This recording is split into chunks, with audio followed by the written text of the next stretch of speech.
Hi, I'm Pharyngian, and welcome to my nonferrous annealing video. What we're talking about is a technique for making nonferrous metals more malleable or workable. You probably noticed that I am specifying nonferrous metals. That's because ferrous metals, iron and steel, work a little bit differently. If you try to use the techniques we're talking about in this video with iron or steel, you're going to have some problems. So don't do it. I am making another video that talks about how to anneal ferrous metals. I should also mention that aluminum and titanium don't really work with the type of annealing we're doing here. For reasons of chemistry, aluminum acts more like steel when you're annealing it. For some alloys of titanium and other space-age metals, you might want to seek professional help. Seriously, there are some jobs that you just don't want to do in a home shop. Now, what are we doing when we're annealing? Metal has a crystalline structure. As the metal is worked, or just sitting around if you leave it long enough, the crystals tend to get packed tighter and tighter. This makes the metal harder to work. If you push it long enough, the metal will actually crack and break. We usually don't want that to happen, so we apply the technique of annealing. We also anneal our metal because in the long run it cuts down on wear on our tools. This might not matter too much on things like jeweler's saw blades that are meant to be of a limited life, but I like my shears, drills, and other metalworking tools to last as long as possible. Annealing is heating the metal to a critical temperature so the molecules in the metal will align nicely. This makes our metal easier to work with, but we don't want to heat the metal so hot that we actually melt it. This can get tricky sometimes, because the temperatures we're looking for can be hard to see, especially if you're new to the process. You also want to be aware of solder joints. If you have a solder joint with a solder that melts below the annealing temperature of your metal, you're going to have pieces falling off. It's a really good idea to do all of your metal shaping and bending steps before you do your soldering, or use a high temperature solder. The temperature we're looking for depends on the alloy or mixture of metals we're working with. And there's no way that I can list all the critical temperatures for every possible alloy here, so I won't. If you want to know a specific temperature for a specific alloy, it's time to talk to the people you got your metal from, or check the internet. In practice, in a small or simple shop, we don't even usually measure the temperature in degrees. We work by color and other tricks that we learn along the way. Usually, we're looking for a dull to medium red color. But be wary of a bright red color. You're getting close to melting your metal. There is one more neat trick I can pass on for silver. If you mark your silver piece with an ordinary Sharpie, the ink will burn off at the same temperature range that we're looking for annealing. It's a nice little trick. Too bad it doesn't work with all metals. Let's look at the metal that we're going to be annealing today. We have two wire products, a coil that I'm going to be cutting into rings, and a plain piece of wire. I also have a strip of sheet brass that I'm going to be cutting some discs from and making interesting bends in later. I'd really like to cut down on wear on my tools, so I'm annealing the strip even though I haven't worked with it yet. I have no idea how long it's hung around the shop, so I'm going to give it a little help. Let's also look at the tools we're using. One of the most important is our work surface. Obviously, since we're working with heat, we want a surface that won't burn. That's why I've topped my work surface with these pavers. If you're going to do that or use any surface that's a bit porous, make sure it's dry before you start using your torch. Any water that's in the pores of the paver can easily be turned into steam by your torch. Steam in a confined space can create an energetic reaction, and we're here to do metal work, not treat shrapnel wounds. I think that's another video. It would also be nice if your surface would reflect heat back at your metal. That's why I work on this fire brick most of the time. This channel cut into the brick is useful when I'm making knife blades or steel stamps, because it reflects back heat from the sides as well as the bottom. But that really is another video. Second on our tool list is safety equipment. Leather gloves are a must. Personally, I like my welding gauntlets, and never use gloves with holes. You also want eye protection, preferably with dark lenses. I've used darkened safety glasses, welding goggles, even sunglasses under a lab mask. The darkened lenses help you see what you're doing better. A shady location will help with this too, but it doesn't give you the second benefit of the dark lenses, keeping you from blinding yourself. As my welder friends say, don't look at the pretty blue light. Don't worry, what you're going to see in this video won't be harmful. Now we get to our torch. Today I'm working with a basic plumber's torch. This is about the most available torch you can find, and useful for a lot of things. If you're going to be annealing really big stuff, doing larger pieces of iron or steel, or doing welding or soldering, you need a more powerful torch than this. I'm a fan of air acetylene or oxygen propane systems for soldering, and they will work for annealing too, but that's more power than we need right now. Stay away from oxyacetylene rigs for annealing or anything but big chunks of iron and steel. That's way too much power for basic annealing. We also want a way to light our torch. I use a flint and steel sparker. There are other systems, but I really suggest you avoid anything that would put explosive gas or your hand too close to the flame.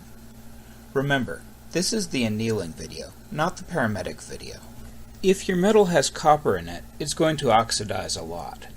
Most other metals will also oxidize under a flame, so we will need a way to deal with the oxides. Metal oxides are ugly and not nice to our tools. We get rid of them in a pickle bath. Don't worry, if you want an oxide finish, you can put one on later, but we really don't want it right now. Classically, pickle is a sulfuric acid solution.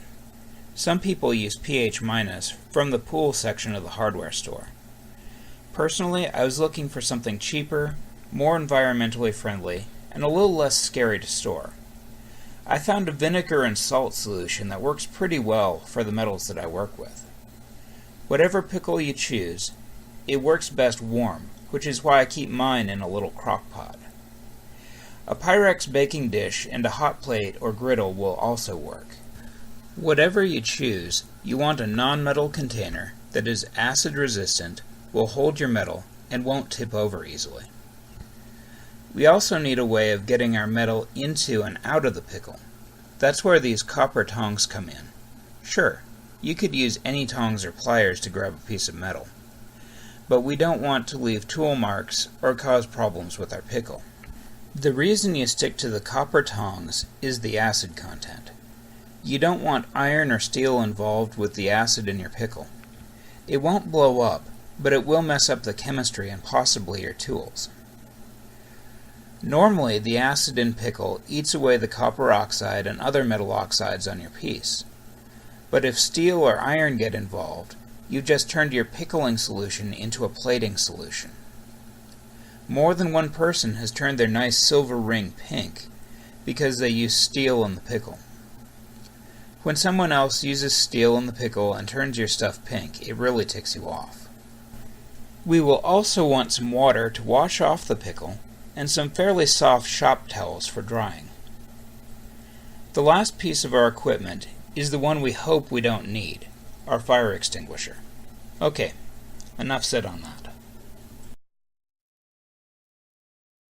Okay, we're here ready to do our non-ferrous annealing. First thing we want to do, make sure all the metal we're going to work with is on a fireproof surface. This paver is not going to burn, wood desktop will. We also want to think about what we're working with. We've got copper and brass. These are good conductors of heat. And the same rule goes for silver. It's a really good conductor of heat. Which means if I'm heating this end of the strip, heat's getting carried over this way and out, which really slows down and creates problems with our annealing process, so we want to try to heat as much as we can, as quickly as we can. This is not a problem for our coil, because the coil is a small piece, we can get most of that under the torch at the same time. The strip we're going to have to work back and forth fairly quickly, but we're going to be slow and careful. We don't want to go over the edge. Our wire, we have another option that we can take our wire and we can make a little coil out of it, so that now is a lot easier to keep the torch on at the same time than it would be as a long strip. This guy potentially is going to give us some trouble. And you have to think about your shop. He's doubly going to give us trouble because he's a little bit larger than our tank for our pickle, which means we may have to bend him before things are done. But we're softening him now so we can work with him. Won't be too much of a problem to bend him and unbend him once. But it is something you want to think about if you want a nice perfect flat sheet. Okay. So we're going to start our torch. We'll open the gas valve. Hear the gas coming out.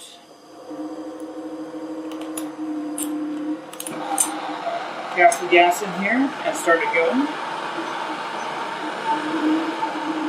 Now, we don't want too much bushy flame going out. We want a nice little cone of heat. We'll start with the coil, and we're just going to work back and forth over it.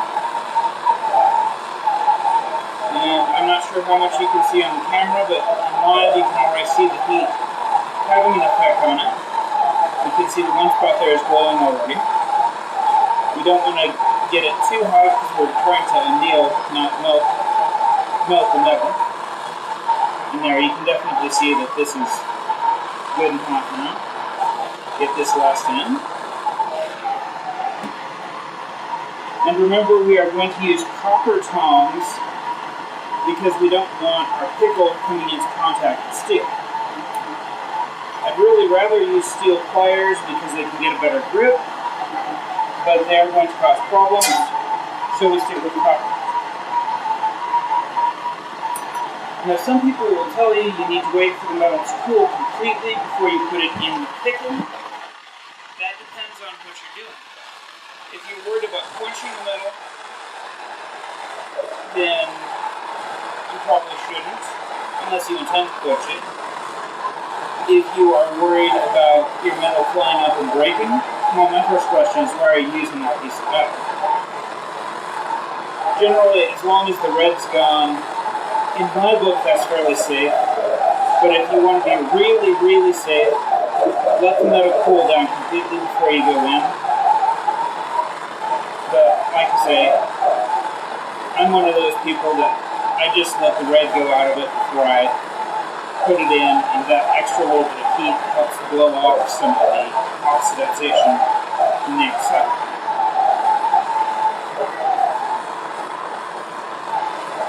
Okay, and our wire now has a nice little red glow. He will be easier to pick up than that coil was, simply because it's easier to get a grip on him. There's no more red. He goes in. Okay, our strip here really represents the outer edge of what we can do with this torch. And there's a lot of surface area with the amount of metal, which means he's going to give up heat pretty quickly. He's also potentially going to melt pretty quickly. So we really want to stay moving on this and not focus too much on one spot. Well, you'll notice it is oxidizing pretty quickly. That's why we want to get our metal into our pickle in the middle, so that we can pull all that oxidization off the surface. Now that I've got him generally heated up, I can work a little bit slower.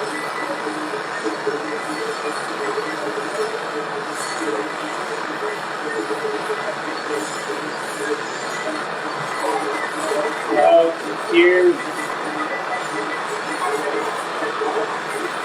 as I pull away, you'll see there's a little bit of glow in the middle.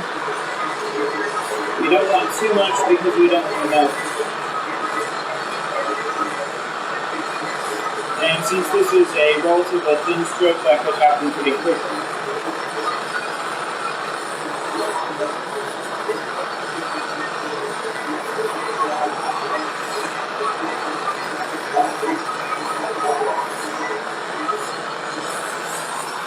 though we have warmed up the whole thing, we're going to occasionally stop working in an area and work over the full length.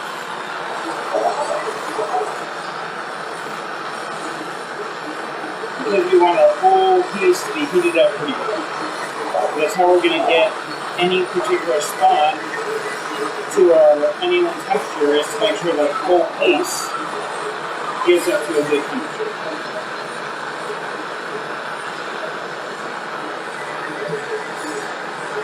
And we're looking for that glow that we got with the wire.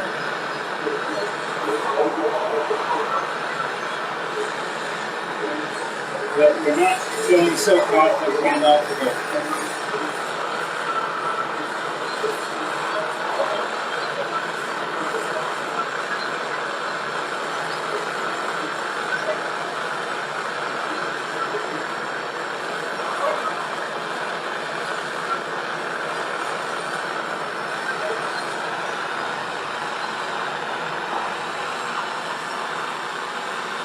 The ends will heat up the fastest because there's really only one direction the metal can go. There's only one direction the heat can go in the metal, I should say. So this end will heat up very quickly. And the orange will last a little bit longer there. As you get to the middle, you're maximizing the amount of metal that can radiate out heat around you, which means that metal that's right in the middle of the piece is going to be the hardest to work.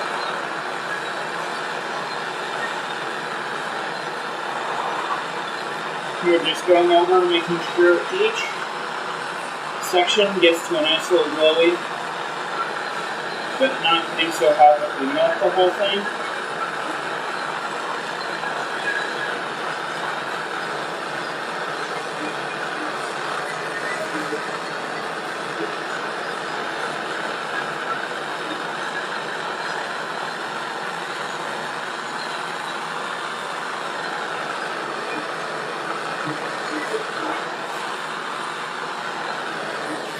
Okay, and our last piece has gotten up to temperature, and we're ready to put it in. I am lucky in that what I'm planning on doing with him, I don't mind bending him a little bit, but if you are working on something where you need him nice and flat, you really have to go get a bigger pickle pot to put him in. But I don't mind bending him a little bit. I'm just going to wait till he cools down so I don't burn myself. Got good stories about that, but that's for another day, you know. Okay. And we will just wait a minute or two to let him get happy.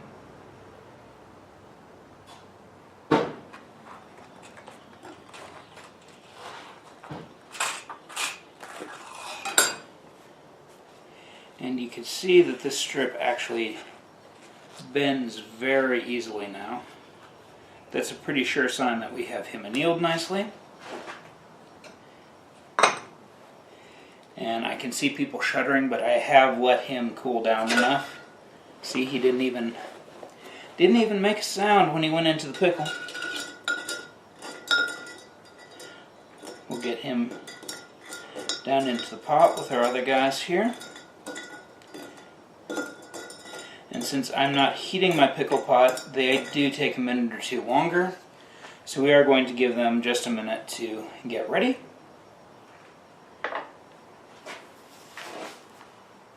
Now, I use a vinegar salt pickle, which is pretty friendly and safe. So if you're dealing with Ferrous or something like that, you definitely want to use the tongs. Do not use your fingers. If you're using vinegar pickle, then you can put your fingers in there. And the biggest danger is something hot or something smelling like vinegar. I'm not afraid of that. So I will pull him out. Here's our coil, nice and pink. There's still a little bit of oxide that will wash off nicely because he is loose. And he is very flexible now. And our wire is nice and pink and really soft and flexible.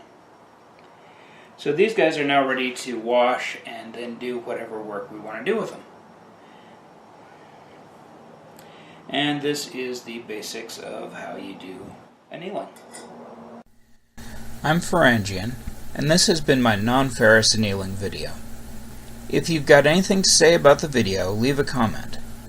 For more information and other useful videos, go to my YouTube channel or visit my blog at wordsmeanstuff.wordpress.com.